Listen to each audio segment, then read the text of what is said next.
Сәлем баршаға. Менің есімім Арзу, және бұл менің ютубтағы осындай форматтағы алғашқы видео. Қош келдіңіздер. Бүгін біз неге сен балаларыңа айқайлап ұрсып қоясың, қайта-қайта қайталайсың, бұл нәрсені жасамайым десең де жасап қойып, срываться етіп, одан кейін өзіңді іштей жеп, кінәлап, өзіңе сондай бір жаман анамын деген баға беретін болсаң, бұл видео саған көмектеседі деген үміттемін. Ең алдымен өзім жайлы айтайын. Мен өзім 2 баланың анасымын. Екеуі де арасы 2 жас. Маған балаларым кішкентай кезінде жақындарым көмектесетіндей мүмкіндік болған жоқ. Басқа қалада болдым. Менде сондай бір қиналып, балаларыма ұрысқан кездерім өте жиі болған. Ал енді осы жерде айтып өтейін, неге бұлай болып жатқан себептерін анықтап көрейік. Ең бірінші, мүмкін ана ретінде қатты бір сондай истощенный күйде болуыңыз мүмкін. Мысалда, ана болғанға дейін сіздің бір өзіңіздің бір міндеттеріңіз бар, үй жинау, білмеймін, бір нәрселерге үлгеру, бір жоспарыңыз бар. Ана болғаннан кейін де сол жоспармен жүруге тырысып жүресіз. Біраз уақытта өзімде солай болатын. Қонақ келсе де көп нәрсе пісіріп үлгеруім керек деп іштей талаптар болады. Мен мықтымын, үлгеремін, справлюсь деп өзіңе сондай жауапкершілікті көп қып артып аласың. Түнде онсыз да ұйқың дұрыс емес, күндіз өзіңе қойып алған таудай талаптарың бар.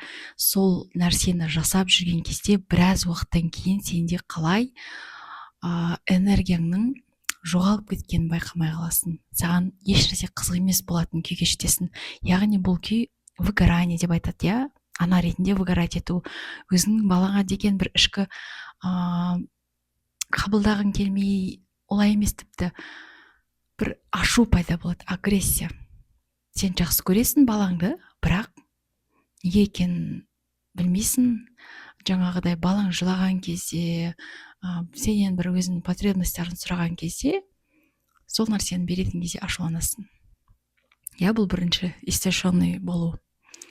Енді екінші, бұл сен бала кезден келе жатқан сенің өмірлік сценарийіңда қалыптасқан паттерндарды жалғастырып келе жатсың. Мысалға, сені қалай өсірді? Ата-анаң қалай өсірді сені? Мамаң саған қандай қарым-қатынас жасайтын?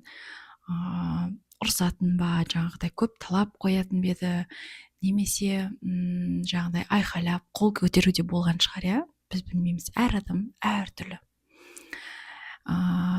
Егер осындай нәрселер болған болса, адам кейде ол нәрсені мен қайталамаймын дегенменде көрген нәрсесін ми жаттап қалып, осылай ғана жасаймын деген бір іштей бейсаналы түрде шешімдер шығарып алады. Бұл екінші себеп. Балалық кезден келе жатқан жаңағыдай сценарийді қайталау. Енді үшіншісі бұл сен өзіңнің эмоцияларыңды танымайсың және оларды выдержать, былайша айтқанда, көтере алмайсың, өткере алмайсың, дұрыс формада өткере алмайсың. Бұл деген, мысалы, сен ашуланып тұрған кезде, осы уақытқа дейін сен ашуланатын 10 жағдай болуы мүмкін. Сен барлығында жағдай үндемей қалдың, жауап қалдың, білдірмедің, өзің ашу деген міндетті түрде айқайлап бірден шығатын агрессия емес. Бір нәрсе ұнамай қалуы мүмкін саған. Сен соны өзіңе айтқан жоқсың. Эмоцияның атын атамадың. Мысалы, мен ашуланып тұрмын деген сияқты өзіңді танымадың сол сәтте. Осы нәрселер жиналып, бір кезде сондай бір кішкентай бір оқиға болса да, сен уже білмейсің, өзің танымай қаласың, қалай атылып кеткеніңді. Яғни біз қазір 3 себепті анықтадық. Жалпы бұл видеода мен психологиялық тұрғыдан және де ислам діні бойынша қазір талқылаймыз. Егер осы 3 айтқан нәрселерден өзің біреуін таныған болсаң, видеоның соңында қалай өзіңе көмектесуге болады, ол жайлы айтамын. Ал қазір біз діни жағынан қазір осы сенде болып жатқан жағдайды жеңілдететін бір ақпараттармен бөлсем, өзіме көмектескен. Иә. Аллах тағала негізі біз көтере алмайтын жүкті бізге бермейді, иә, біз оны білеміз, бірақ біз бұл нәрсені дұрыс емес түсініп қаламыз да. Яғни өмірімде болып жатқан нәрсенің барлығына мен шыдауым керек, барлығын көтеруім керек, өйткені менде болып жатыр ғой деп өзімізден қатты көп нәрсе талап етеміз. Ал негізінде жоқ. Егер сен ашуланып, сондай бір қатты өзіңді ұстай алмайтын кездер болып жатса, демек соған әсер еткен бір жағдайлар болды, иә, жаңағы айтып өткен нәрселер, иә. Енді біз көбіне өзімізден мінсіздікті, идеальностьті күтеміз. Яғни мен ана болсам, демек мен ұрыспауым керек, ұрыссам баламда травма қалады, ертең ол не болады? Психологтың кабинетінде отырама жылап, балам жағдай сенімсіз болып өседі, өзін жақсы көрмей қалады, мен соған әсер етіп жатырмын ба деп, андай қатты бір іштей мазасыздық пайда болады. Былай, бала бәрібір сіз қанша мына жақтан қанша контроль жасасаңыз да, Аллах тағала қаласа, оның өмірінде кез келген сондай оқиғалар болады, оған травма болып әсер ететін. Травма деген жалпы бұл жаман нәрсе емес та, осыны түсіну керек.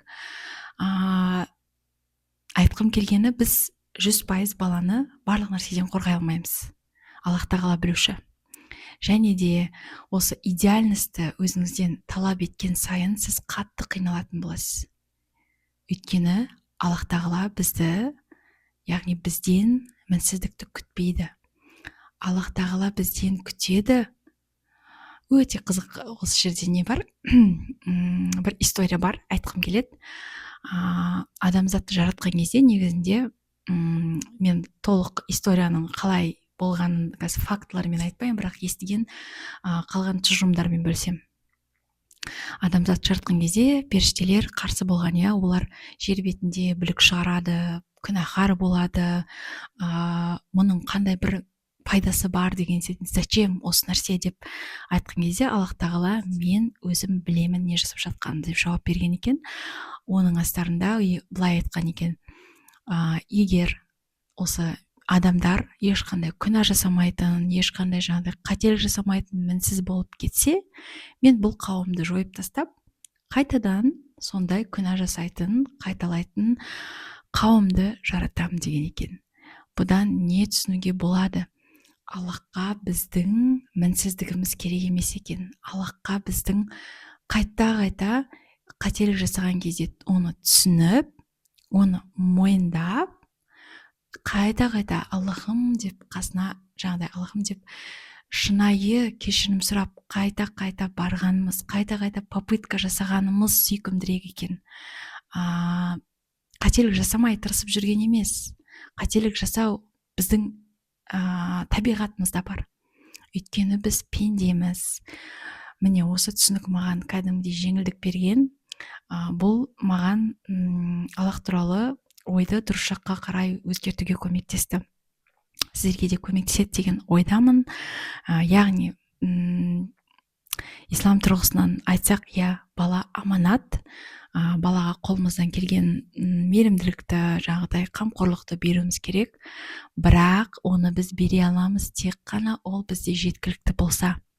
Жеткіліксіз болса, біз оны қайдан береміз? Егер ішімізде тек қана агрессия, ашу, бір сондай эмоциялар, сондай бір негатив толып тұрса, біз балаға қанша жерден мынандай болу керек деп үйретіп айтсақ та, ол бізден сезініп тұрған, көріп тұрған жасайтын болады.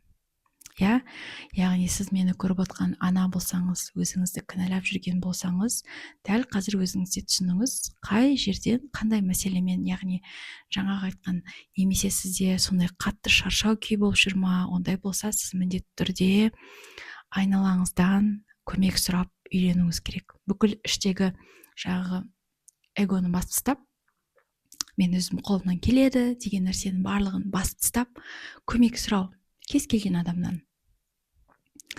Одан кейін, егер де эмоцияларыңыз танымайтын болсаңыз, танып үйрену. Мысалы, ашуланып тұрсаңыз, балалардың көзінше сізге ұнамайтын бір жағдай болды. Мен қазір ашуланып тұрмын. Қазір маған өз-өзіме келуге уақыт керек деп басқа бөлмеге кіріп кетіңіз. Эмоция негізінде бір 90 секунд қана созылады. Одан кейін сіз қайтадан өзіңізге келесіз, балаларға түсіндірсеңіз болады, не үшін ашуланғаныңызды, не нәрсе іске ұнамады, олардан не күтетініңізді. Иә. Одан кейін жаңағы үшінші біз айтқан балалық шақтан келе жатқан сценарийді, иә, бір жалғасып келе жатқан бір арқан жіп деп алатын болсақ, оны үзуге болады. Иә, қазір сіз осы кінәлі сезімін сезініп, бұлай дұрыс емес қой, бұлай жасамауым керек еді ғой деген іште сондай сезімдер сізді жеп жатса, демек сізде уже сондай мүмкіндік бар. Сіз осы балалық шақтан келе жатқан мынау паттернді үзе аласыз. Иә, өзіңіздің қолыңыздан келмесе, мамандарға жүгінсеңіз болады, психологтарға, жаңағыдай бір рет болсын осы запроспен терапиядан өту. Иә. Одан кейін әрқашан есіңізде сақтау, Аллах тағала мейірімді. Аллах тағала сіздің мынау мысалы түнде балаңызға ұрсып қойғаннан кейін ішіңізді өзіңізді жеп, кінәлі сезінген, қандай қатты қиналған сәттеріңізді ол өзіңізден де жақсы біледі, сезет, бәрін естуші. Бәлкім сіз қазір қиналып отқан кезде сізді тіпті кешіріп те қойған болуы мүмкін, бірақ сіз оны білмейсіз әлі. То есть Аллах туралы ойыңыз әрқашан жақсы болу керек. Сонымен айтатын нәрсе, кінәлі сезімін дұрыс пайдаланыңыз, яғни қайта-қайта жаратушыға бару. Солай өзіңізді одан да жақындатасыз, Аллахпен байланысыңызды. Одан кейін балаларыңызбен ұрыс бәрібір қазір жасамайым десеңіз де қайтадан ұрысып қоюыңыз мүмкін. Бұл нормально. Сол кезде міндетті түрде балаңызға барып кешірім сұраңыз. Не үшін осылай болғанын оған түсіндіріп беріңіз. Бұл жерде сіз балаға өте үлкен бір сабақты көрсетесіз. Ересек адамдарда қателеседі, бірақ олар қатесін мойындап кешірім сұрайды. Бұл қалыпты деген нәрсені сабақты бересіз. Бұл өскен кезде баланың әр жерде ақ пен қараны дұрыс ажыратуына, адамдардың алдында адамгершілік деген қасиетін жоғалтпауына өте үлкен септігін тигізеді. Иә, мойындадың, Алладан кешірім сұрадың, балаларынан кешірім сұрадың. Енді жасайтын бір-ақ нәрсе қалды. Өзіңді кешіру. Өзіңнің идеальный емес екеніңді қабылдау. Дауыспен қазір айтыңыз: мен мінсіз ана емеспін. Мен мінсіз адам емеспін. Мен пендемін, мен қателесемін. Бірақ қателескен сайын оны мен өзім түсініп, мойындап, кешірім сұрап, Аллахқа барамын. Міне бұл нағыз тура жол деп айтар едім. Менімен бірге болғандарыңызға рахмет. Егер де осы видеодан қандай да бір нәрсе түсінген болсаңыз, өзіңіздің пікіріңізді жазып кетіңіз. Бұл мені өте қуантар еді, өйткені алғаш бір нәрсе жасап жатқан кезде кез келген қолдау ол өте үлкен шабыт береді. Сау болыңыздар, келесі кездескенше.